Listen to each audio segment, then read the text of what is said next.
آج ہم پڑھیں گے کشمیر کے بارے میں۔ تو بی اے فارسی آپشنل۔ تو یہ نظم 13ویں نظم ہے، باقی ایک آخری رہ گئی ہے۔ تو کشمیر سے اقبال کو بڑی محبت تھی۔ وجہ یہ ہے کہ اقبال خود بھی کشمیری تھے، اور کشمیر کی خوبصورتی کے بارے میں آپ نے یہاں تشریح کرنی ہے کہ کشمیر کس قدر خوبصورت ہے۔ ایک شعر ہے، کہتے ہیں کہ گر جنت بروئے زمیں است، ہمی استو ہمی استو ہمی است۔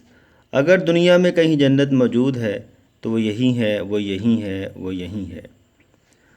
تو یہاں پہ کشمیر کی ساری خوبصورتی ہوگی۔ تو باقی دیکھیں کشمیر کے بارے میں کہتے رخت بہ کاشمر کشا کو ہو تل و دمن نگر۔ کہتا اپنا جو سامان ہے، رخت ہے، سامان، بکاشور کشا، کشمیر میں جا کے کھول۔ کوہو تلو دمن نگر، کوہ پہاڑ ٹیلے و دمن نگر اور وادیاں دیکھ۔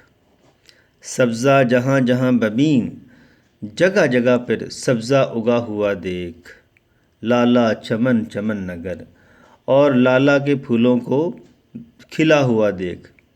چمن چمن یعنی کہ چمن، ہر چمن کے اندر لالا کے پھولوں کو کھلا ہوا دیکھ۔ بادِ بہاراں موج موج، بہار کی جو ہوا ہے وہ موج موج یعنی کہ بہت زیادہ بہار کی ہواؤں کی موجیں اٹھ رہی ہیں۔ مرغے بہاراں فوج فوج، اور بہار کے پرندے بھی فوج در فوج ہیں وہاں پہ، مطلب بہت زیادہ ہیں۔ موج موج، فوج فوج، مطلب بہتات ہے ان چیزوں کی۔ سلسل و سار زوج زوج، فاختہ اور مینا جیسے پرندے، ان کے زوج زوج جوڑے دیکھ۔ برسرے نارون نگر، اناروں کے درختوں پر بیٹھے ہوئے۔ تو کشمیر اتنا خوبصورت ہے کہ اقبال کہتے ہیں کہ کہیں کشمیر کی وادی کو نظر نہ لگ جائے، اسی لیے اس کے اوپر پھولوں کا، چنبیلی کے پھولوں کا جو ہے وہ برقع اڑا دیا گیا ہے۔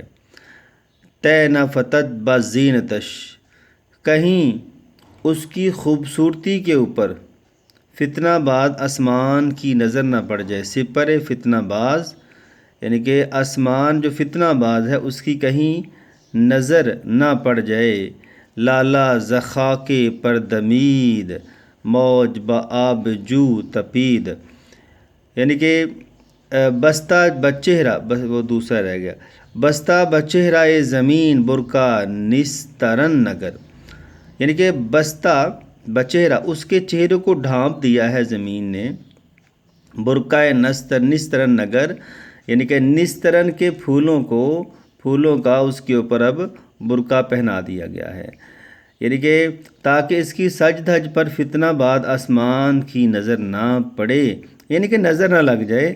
دیکھ زمین نے اپنا چہرہ نسترن کے برقعے میں چھپایا ہوا ہے، یعنی کہ یہی بھی خوبصورتی ہی ظاہر کی گئی ہے۔ لالا زخاک بردمید، لالا کے پھول مٹی سے پھوٹ پڑے ہیں۔ موجے بآبجو تپید، یعنی کہ جو ندی کی موجیں ہیں وہ پیدا ہو چکی ہیں، مطلب بہار کا موسم آ چکا ہے۔ خاک شرر ببین، خاک شرر شرر ببین، آب شکن شکن نگر۔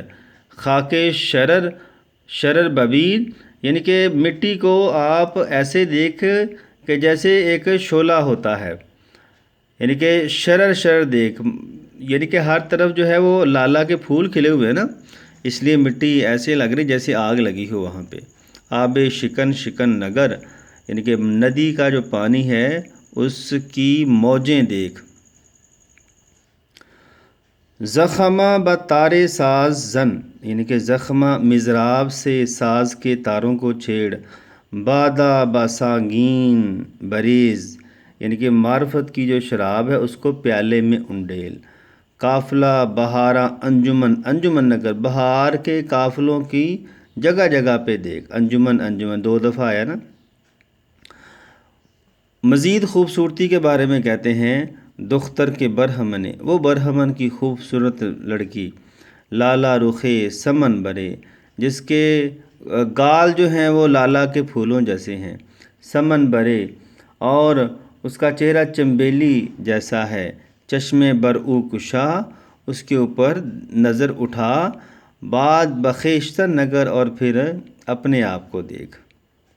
مطلب کہ وہاں کی خوبصورتی ہی بہت زیادہ ہے، اور یعنی کہ جب تو اسے دیکھے گا پھر اپنے آپ کو دیکھے گا تو پھر تو ہوش کھو بیٹھے گا، اور واقعی کہے گا کہ زمین بھی جیسے خوبصورت ہے ویسے ہی وہاں کے لوگ بھی خوبصورت ہیں۔ جی عزیز طلباء، یہ تھی آج کی نظم۔ تو آج ہم نے کشمیر کے بارے میں پڑھا ہے، جس سے اقبال کو بہت ہی زیادہ محبت تھی، یعنی کہ یہاں پہ آپ نے کشمیر کی خوبصورتی ہی بیان کرنی ہے۔ ملتے ہیں جی نیکسٹ، اللہ حافظ۔